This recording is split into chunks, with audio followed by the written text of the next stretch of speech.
This now from our panel. Raymond Carr is a retired FBI special agent, and John Fishwick is a former U.S. attorney for the Western District of Virginia. Great to have you both. John, a couple legal questions for you. These are only the first charges to be filed against Cole Allen, according to the U.S. attorney. There are more, certainly, she says. What might they be? Well, this certainly was an act of domestic terrorism designed by this defendant to intimidate the whole country by trying to assassinate the president of the United States, the most serious offense that you can commit. But clearly he targeted not just President Trump, but other folks who were at that dinner on Saturday night, other cabinet members, other senior officials. He's pretty clear, he wants to get everybody in the administration. So I think there'll be other attempted assassination charges against other federal officials.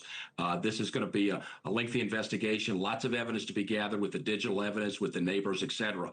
But I think there are going to be more assassination charges against this defendant. And, you've got to only just read this manifesto email that Allen allegedly wrote to his family. He outlines exactly what he hoped to do. He had a target list of cabinet members, and according to Todd Blanche, he hoped to take out as many high-ranking cabinet members as he could. Absolutely. And what I'm struck by in that affidavit, Elizabeth, is also the premeditation, the traveling cross country on 2 train rides for several days to get to Washington, D.C. He knew the president arrived at 8 o'clock. He did not begin his trying to break through the barriers until 8:40. So he had a real plan to get the president. He knew the president was going to attend this thing. He got his hotel reservations after the time that the president announced he was attending. So a lot of premeditation towards the president, but obviously he knew that many other cabinet members were going to be there. That was publicly stated, and he lays it out, as you say, in this manifesto. There's bound to be other much strong evidence in all of his digital devices, his phones, et cetera, which I'm sure we'll hear about in the coming days. All right, that leads us right to Raymond. Raymond, the FBI has been working nonstop on both the East and West Coast since the event Saturday night, digging into Allen's background. We know, and they have managed to find out, that he bought the shotgun and the pistol some time ago and then took a train all the way from Los Angeles to Washington, D.C., presumably because there are strict laws around firing with firearms?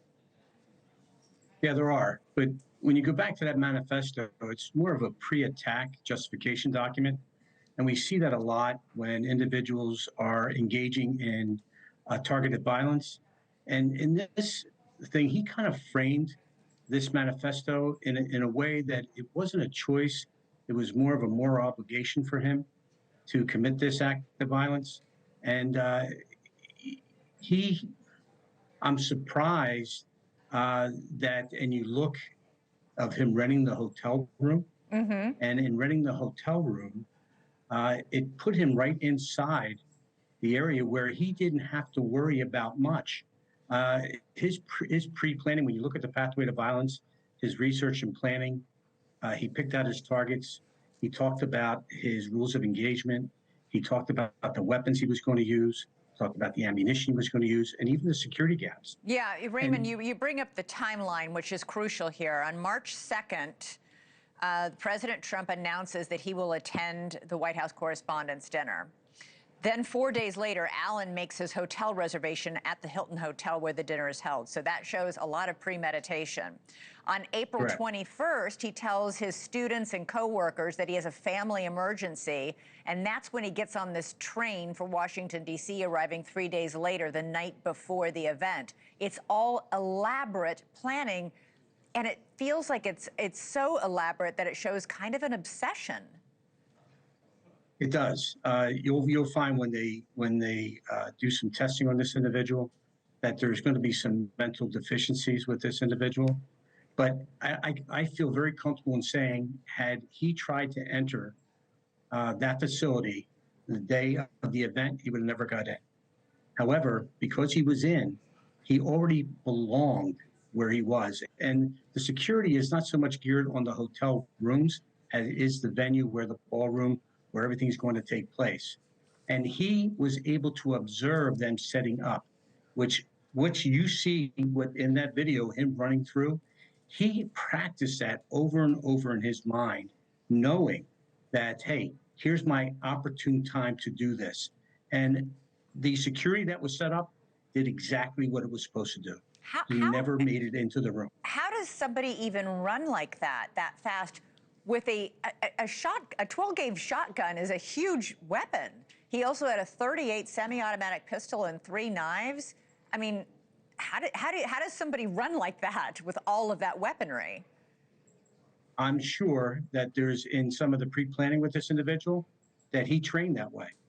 You just don't just wake up and do that. He probably trained prior to this in running with those knives, the weapon, and the shotgun. He probably trained them. He probably trained with that, Elizabeth. John, what will the FBI and authorities be looking into when it comes to, if he possibly trained for it? I mean, he clearly planned in extraordinary detail for this attack. What are authorities looking for now to make their case? So, Elizabeth, I imagine they're going to shooting ranges that he may have attended to see what he did there to practice with his weapon. He brought that shotgun last August, so they'll be focusing on, how much practice he's done with that sense and where he's done that.